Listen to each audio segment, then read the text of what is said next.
Good morning.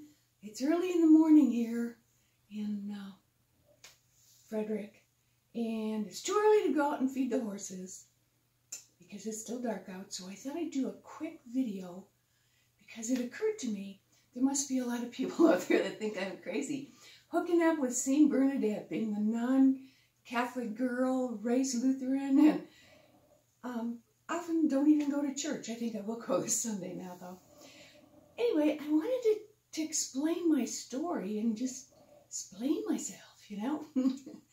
So, I lived here, I've lived here in this neighborhood about 4 years now. And every day I would drive by a barn on my way to town. And the barn had a big cross on it, and underneath it had, well, actually it was on top of the cross, it had "Pray the Rosary every day." And for some reason, I found that to be heartwarming. So every time I went, I looked. Either way, I would, look at the barn. And the sign was beginning to, it was a neon sign, and it was beginning to burn out. Like, not all the letters were there. And pretty soon there were just a few of them left, but I knew what it said. So one day I'm driving down the road, and I look over at the barn, and the sign's not there. It's completely out. And I'm like, oh my goodness. I really have an urge to go buy a rosary.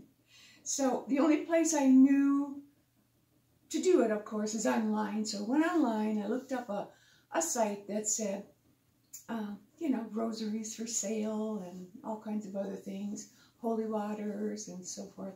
So it was Lourdes, from Lourdes. I didn't know it was in France at the time, but I decided, well, that's where I'm going to get it from. So lo and behold, my rosary comes, and it's from Lourdes, France, the Cathedral of Lourdes, and it has some cards in it, and the cards are pictures and the story of St. Bernadette. And her story is amazing. She was a little girl in the middle 1800s, well, in her early teens, out collecting firewood for her family. They were a poor family. And she went into a cave to get some firewood in Lourdes. And lo and behold, Mother Mary appeared to her and told her to build a church at that site. Well, she doubted herself and this apparition of Mother Mary. So she actually had to go through that 3 times. She went 3 separate times, and eventually she said, you know what? I'm a believer, and I'm going to do that. I'm going to tell villagers that we have to build this church here. So here she goes, this young girl, into the village, and they just shamed her and scoffed at her. They were even going to throw her in jail, I guess, for saying such outrageous things. But the village stood behind her, and they started building this church, which in itself is like, wow, this young girl had such an influence on this whole village. So as they were building the church, they also realized that the water in the cave that she was exploring and looking for her firewood was healing water. And so over a period of time, they documented all these healings that happened there. So here it is. We've got St. Bernadette and the healing waters and this great big beautiful Cathedral of Lourdes being built. And Bernadette's story herself, it was kind of sad. I mean, many of you know my daughter passed away at 37 3 years ago, and prompted me to do all these videos and all this painting.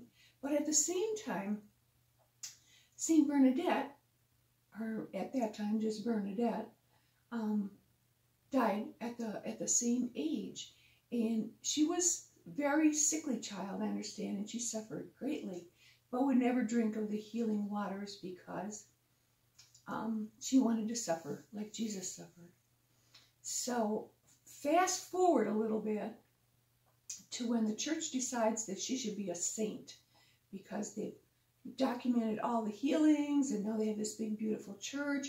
And so they go to find her body, and they find her grave and her body, and they bring it back, and they want to bury it on the grounds of Lourdes, the Cathedral of Lourdes. So they bring her back and are just totally amazed because her body is beautiful, just like the day she died. She had no sign of aging, and they were just astounded. And actually they tried to wash her off a little bit and realized that that gave her a little bit of a rash. So what they ended up doing, they, decided, they proposed and did the sainthood, however they do that. And she was officially Saint Bernadette. And they put some wax on her body to preserve her, and so that the dirt wouldn't get in her. And at this moment right now, I guess you can go to Lourdes of France and look at her in her coffin. She's in a glass coffin. So it's a journey. It's a twisty, turny thing for me. But I decided to paint using her as my guide. And honestly, I have to tell you the truth, I had a miracle happen. And I'll tell you about that later. So it's time for my coffee, and it's almost time, I hope, to go feed the horses. Looks like it's not totally dark out there. And I hope you have a wonderful day. Thank you. Thank you, thank you.